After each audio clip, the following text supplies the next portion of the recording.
নমস্কার বন্ধুরা, আমি মৌমিতা চলে এসেছি মৌমিতাস কুকিং J&M চ্যানেলে নতুন একটা কুকিং কন্টেন্ট নিয়ে। আশা করছি তোমরা সকলে খুব ভালো আছো, আমিও মোটামুটি ভালোই আছি। তো আজকে বানাবো যে মাছগুলো দেখালাম সেগুলো হচ্ছে ভোলা মাছ। অনেকে এটাকে চাঁদা ভোলাও বলে থাকে। ভোলা মাছটা একটু চ্যাপটা চ্যাপটা হয় আর হালকা একটু লালচে ধরনের হয়। তো এই ভোলা মাছের আমি আজকে লাল মরিচ কাটা ঝাল দেখাবো। এইটা ভীষণই টেস্টি। তো শুরু করছি, থেকো শেষ অবধি।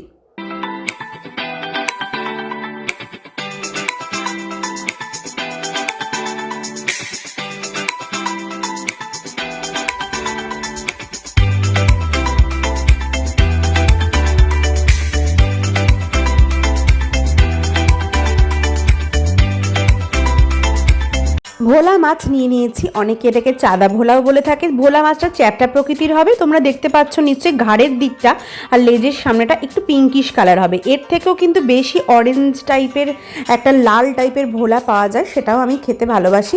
আমি সব রকমই ভোলা প্রকৃতি খেতে ভালোবাসি, মানে যে কোনো প্রকৃতির ভোলাই আমার ভালো লাগে। দেশের বাড়িতে বা আগেকার দিনে কি করতো, এই মাছটাকে ভালো করে হলুদ আর নুন মাখিয়ে একটা মাটির পাত্রে মাটি একটু খুঁড়ে তার ভেতর ঢুকিয়ে চাপা দিয়ে রাখতো। কারণ হচ্ছে মাটি কিন্তু মানে মাটির তলা যেহেতু একটু ঠান্ডা প্রকৃতির হয়, তাতে আর কি খুব ভালো থাকে, মাছটা পচে যায় না। তো আমি এখানে খুব ভালো করে স্নান করিয়ে ধুয়ে টুয়ে নিয়েছি মাছটাকে। তারপরে আমি এখানে নুন হলুদ ভালোভাবে মাখিয়ে আমি 15 থেকে 20 মিনিটের জন্য এটাকে রেস্টে পাঠিয়ে দেব। কিন্তু আগে হলে এই মাছটাকে পুরোপুরি ঠান্ডা জায়গায় রাখতো, যেটা আর কি আমাদের ন্যাচারাল বা প্রাকৃতিক ফ্রিজ বলতে পারো। তো ভালো করে নুন হলুদ মাখিয়ে নিলাম, ভালোভাবে মালিশটা করে নিয়েছি। এবার কী কী ইনগ্রেডিয়েন্টস লাগছে সেটা কিন্তু অবশ্যই দেখে নেব। মাছটাকে রেস্টে পাঠালাম, এবার দেখছি নিয়েছি হচ্ছে এখানে ফার্স্টেই দেখে নাও, নিয়েছি ধনেটাকে আমি এখানে আধা ঘন্টার জন্য গরম একটু জলে ভিজিয়ে রেখেছিলাম। 6টা থেকে 7টা মতো শুকনো লঙ্কা নিয়েছি। রান্নাটা শুকনো লঙ্কায় করলেই কিন্তু বেশ ভালো লাগে। আগেকার দিনে কিন্তু কাঁচা লঙ্কার চল কম ছিল, শুকনো লঙ্কাতে রান্না হতো। নিয়েছি হাফ মতো টমেটো, এটা জাস্ট অপশনাল, এখনকার দিনে এটা দেওয়া হয়। আগে কিন্তু এই টমেটোটা না দিয়েই রান্না হতো, কারণ টমেটো কিন্তু খুব সিজনাল জিনিস ছিল। ধনে আর শুকনো লঙ্কাটাকে ভিজিয়ে রেখেছিলাম। ওদিকে 6 কোয়া মতো 5-6 কোয়া মতো রসুন কোয়া নিয়ে নিয়েছি। আর এবার দেখো এই সমস্তগুলোকে পেস্ট করে নেবো। রান্নাটা ঝাল ঝাল হয়, ঝাল কম খেলে লঙ্কার পরিমাণ কমিয়ে নিতে পারো।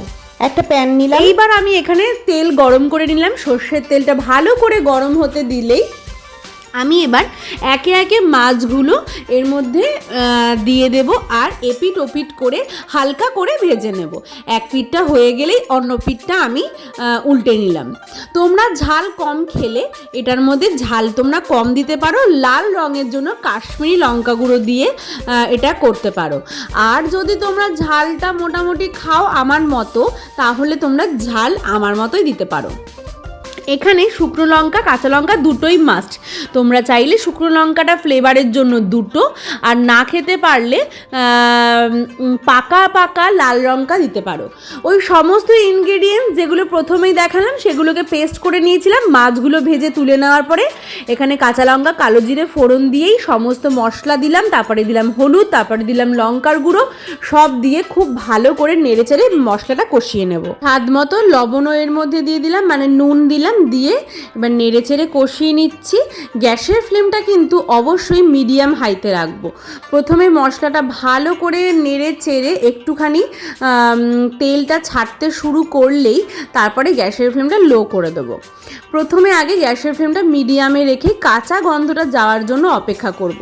এর মধ্যে কিন্তু কোনো পেঁয়াজ চলবে না, দিতে হবে টমেটো, ধনে আর রসুন আর কাঁচা পাকা লঙ্কা। একটুখানি টেস্ট ব্যালেন্সের জন্য চিনি দিলাম, দিয়ে ভালো করে নেড়ে চেড়ে নিচ্ছি। রান্নাটা ভীষণ সোজা, জিরের গুঁড়োও ইউজ করতে হবে না। এই রান্নার একটা অদ্ভুত সুন্দর একটা গন্ধ ছাড়ে, যে খায়নি সে পুরোপুরি মিস করবে ব্যাপারটা। আর যারা ভোলা মাছ খাও তাদেরকে বলে রাখি, অবশ্যই কিন্তু এই লাল মরিচের ঝাল বাড়িতে বানিয়ে ট্রাই করে আমার কমেন্ট বক্সে অবশ্যই জানাবে তোমাদের কেমন লাগলো।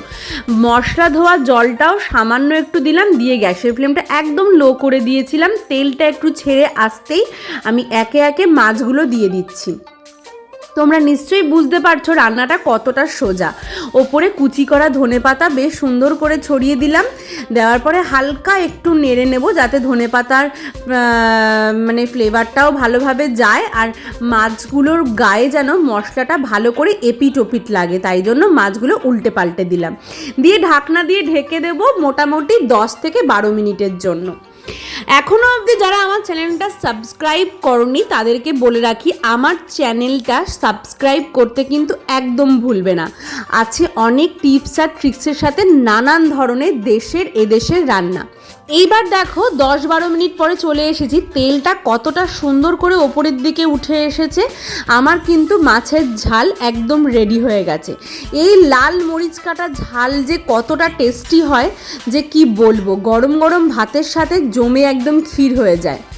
রান্না আমার হয়ে গেছে, এবার আমি একটা প্লেটের মধ্যে তোমাদেরকে একটুখানি নাবিয়ে দেখিয়ে দিচ্ছি, একটু প্লেটে সার্ভ করে নেব একের পর এক। আর ঝোলটা দেখো, তোমরা চাইলে আর একটু শুকনো করতে পারো, কিন্তু যেহেতু আমরা এটা ভাতের সাথে ট্রাই করেছি সেই কারণের জন্য আমরা হালকা একটু ঝোল ঝোল রেখেছি। এটা কিন্তু হালকা একটু ঝোলই বেশ ভালো লাগে। এই মাছটা আমি তো বেশ ভালোবাসি, আর এই ফ্লেভারটা আমার ভীষণ প্রিয়, যে ফ্লেভারটা এই শুকনো লঙ্কা আর এই ধনে আর মানে রসুন থেকে আসে, সেই ফ্লেভারটা বাড়িতে ট্রাই করে অবশ্যই জানাবে। তো এই রান্নাটা আমি এখানেই শেষ করব। আমার এই চ্যানেলের বেল আইকনটা টিপতে তোমরা কেউ ভুলবে না, তাহলে সমস্ত নোটিফিকেশনের সাথে নিত্য নতুন ভালো ভালো রান্না তোমাদের ফোনে একদম চলে যাবে, যাতে তোমরা জানতেও পারবে যে আমি কখন কি কি দারুণ দারুণ ডিলিশিয়াস রান্না এখানে আমি আপলোড করছি।